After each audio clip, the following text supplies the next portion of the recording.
కేవలం సాయమంతి is not a పెద్ద indication కాదు.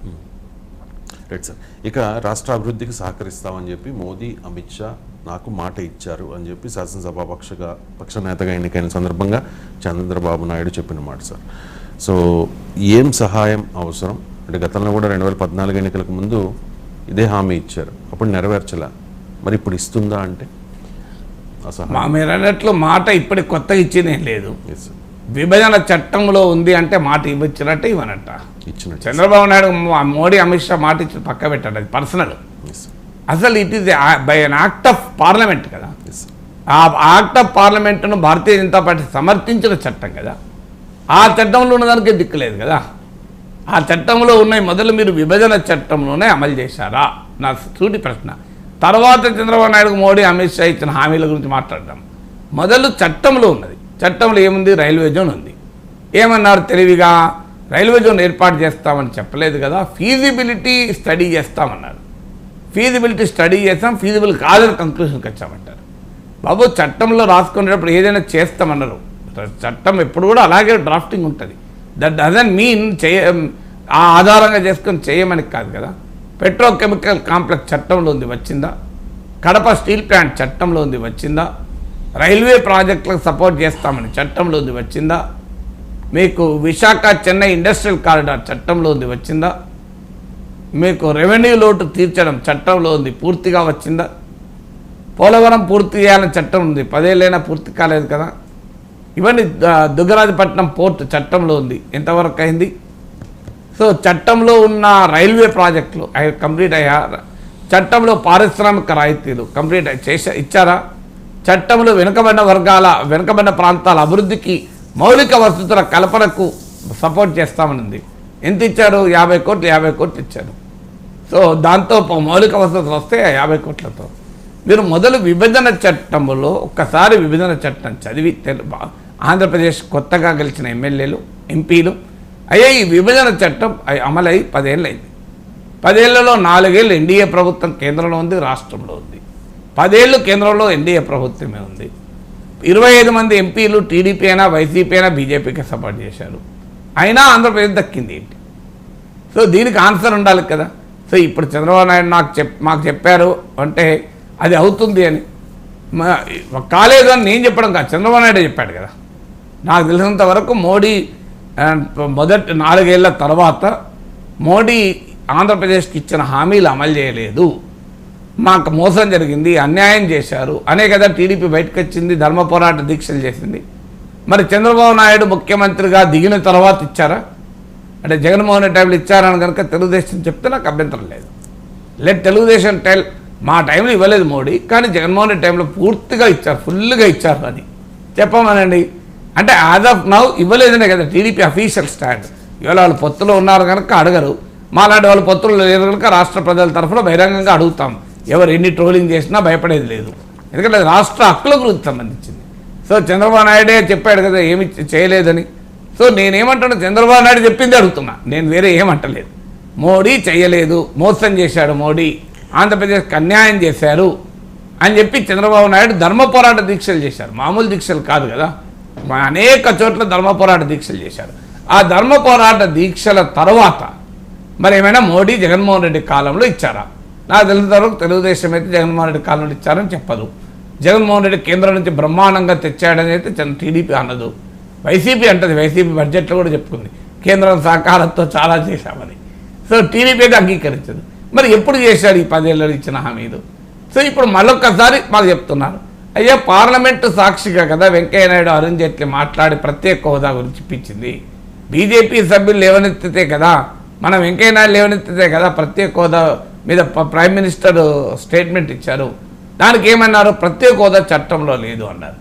ఇప్పుడు ఇవాళ పత్రికల్లో వచ్చింది, నేను మంత్రి ప్రమాణ స్వీకారం చేయనన్నాను, 7 మండలాల్ని తెలంగాణ 7 మండలాల్ని ఆంధ్రప్రదేశ్లో కలిపి ఆర్డినెన్స్ ఇష్యూ చేస్తేనే నేను ప్రమాణ స్వీకారం చేస్తా, లేకపోతే నేను చెయ్యనన్నానని చంద్రబాబు నాయుడు అన్నాడు. చాలా సంతోషం. ఆంధ్రప్రదేశ్ కొరకు పోలవరం ముంపు ప్రాంతాల కోసం తెలంగాణ వ్యతిరేకించిన తెలంగాణకు చెందిన 7 మండలాలు మీరు తీసుకున్నారు. మరి ప్రత్యేక హోదా కూడా అదే సవరణలో, చట్టంలో సవరణలో ప్రత్యేక హోదాను కూడా చేర్చండి ఇందుకు ఆర్డినెన్స్ ఇష్యూ చేయండి, లేకపోతే నేను ప్రమాణ స్వీకారం చెయ్యను అని ఎందుకు అనలేదు చంద్రబాబు నాయుడు? పోలవరం 7 మండలాలు ఎంత ముఖ్యమో ప్రత్యేక హోదా అంతే ముఖ్యం కదా. మరి ప్రత్యేక హోదాను కూడా చట్టంలో చేర్చండి. మీరు ఎలాగో చట్టాన్ని సవరిస్తూ ఆర్డినెన్స్ ఇష్యూ చేస్తున్నారు. చట్టాన్ని సవరించేటప్పుడు సెక్షన్ 7ను సవరించే 8, 9 కూడా 11 కూడా సవరిస్తే ఏమవుతుంది? ఏం కంపలు పుడుతున్నాయి? ఒక్క 7 మండలాలకే చట్టాన్ని సవరించాలా? ప్రత్యేక హోదా గురించి ఎందుకు సవరించి ఏమని అడగలేదు? ఈ ప్రశ్నకు ఆన్సర్ రావాలి కదా. అందువల్ల పార్లమెంట్లో చేసిన చట్టానికి విలువ లేదు, పార్లమెంట్లో ఇచ్చిన హామీలకు విలువ లేదు, చంద్రబాబు నాయుడుకి ఇచ్చిన ప్రామిసెస్కు విలువ లేదు. వేరే వాళ్ళకి కాదు, చంద్రబాబు నాయుడుకి ఇచ్చిన ప్రామిస్ నేను చెప్పేది. ఇప్పుడు మళ్ళీ ఇస్తారు అని అంటున్నారు. మాకు ఈ చరిత్ర గుర్తొస్తుంటుంది, ఈ జ్ఞాపకాలు మేము మర్చిపోలేము. ఎందుకంటే మాకు చంద్రబాబు నాయుడు గారు చాలా బలంగా ధర్మ పోరాట దీక్షల ద్వారా తెలుగు వారందరికీ చెప్పిన విషయాన్ని మేము మర్చిపోం కదా. ఎందుకంటే ధర్మ పోరాటం అది మామూలు పోరాటం కాదు కదా. ధర్మ పోరాటం చేసిన సబ్జెక్ట్ ఎట్లా మర్చిపోతామండి చెప్పండి. సో దేవుడికి మనము దండం పెట్టి ప్రమాణం చేస్తాం, అది మర్చిపోతామా? అందువల్ల ధర్మం అనేది చాలా కీలకం కదా. ధర్మం కొరకు పోరాటం చేశాడు చంద్రబాబు నాయుడు. ఆ ధర్మ పోరాటాన్ని ఎలా మర్చిపోతాను చెప్పండి.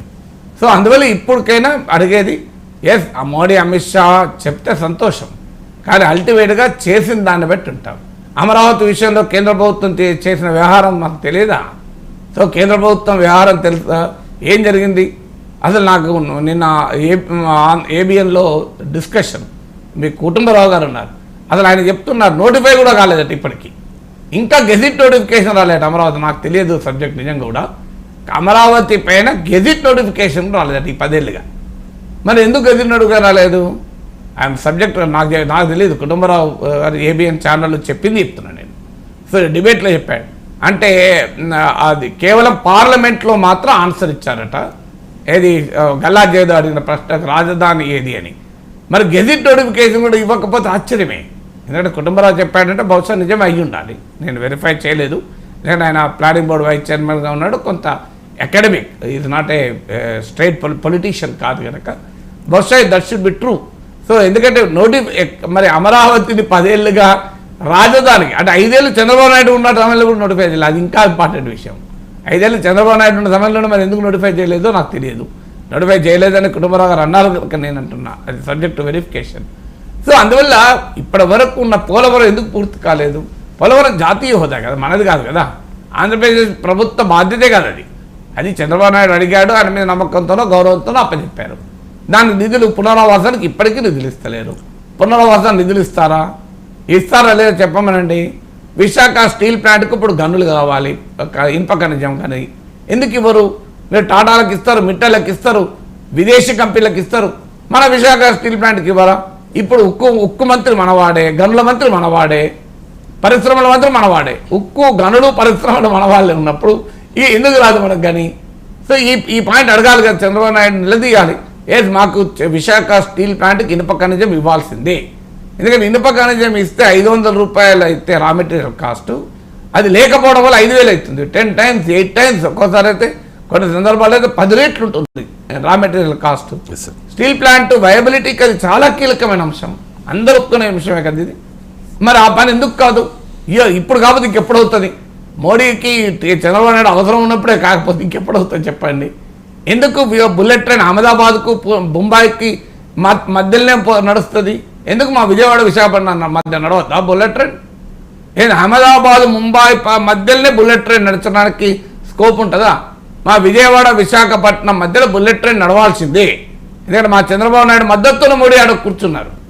సో మా చంద్రబాబు నాయుడు మా పవన్ కళ్యాణ్ల మద్దతుతోనే కూర్చున్న సమయంలో కూడా మా విజయవాడ విశాఖపట్నం మధ్య బుల్లెట్ ట్రైన్ నడవాలని ఎప్పుడు నడుస్తుంది?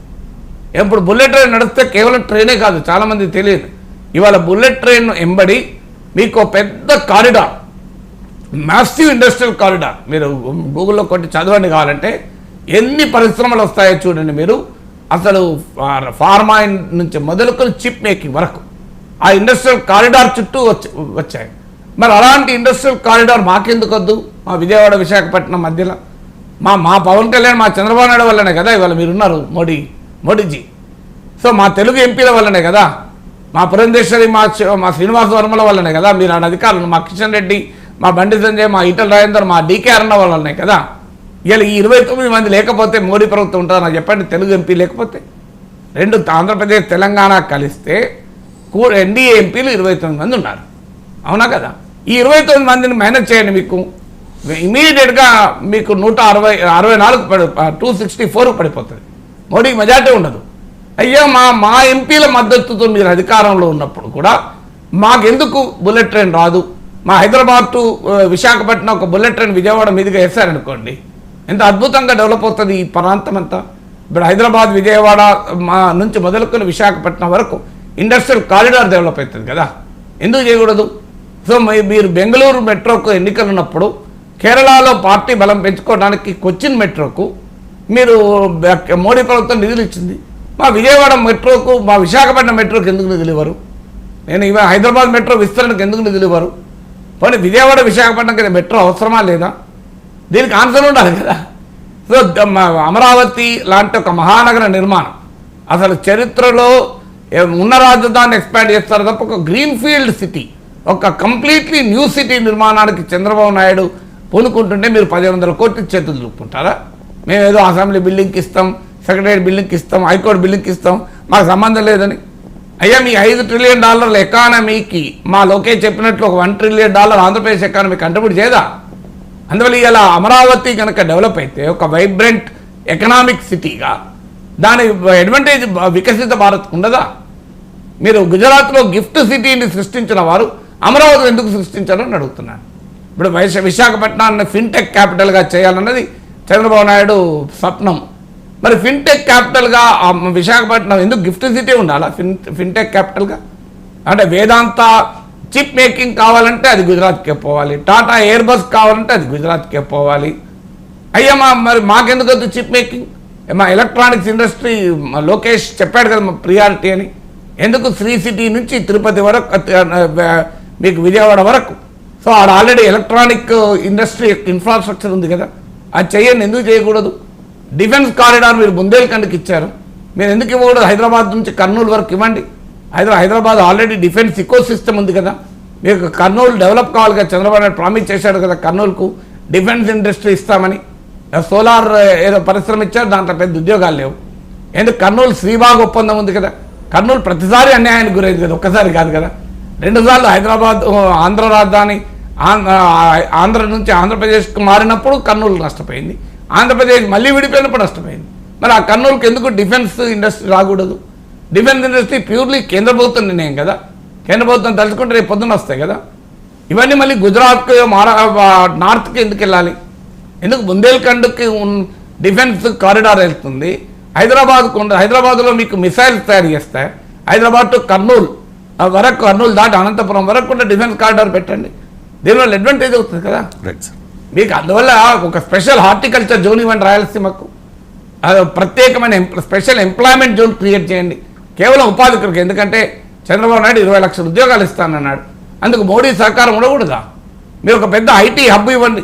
మీరు మా బెంగళూరు సమీపంలో హిందూపూర్ బెంగళూరు మధ్యలో హైదరాబాద్కి ఐటీఐఆర్ ప్రాజెక్ట్ ఇవ్వండి. మీకు హైదరాబాద్కు చెందిన అన్ని ఎంపీలు మీరే గెలుచుకున్నారు కదా, ఒక హైదరాబాద్ కాన్స్టిట్యున్సీ మినహా సికింద్రాబాద్, మల్కాజ్గిరి, చేవెళ్ళ.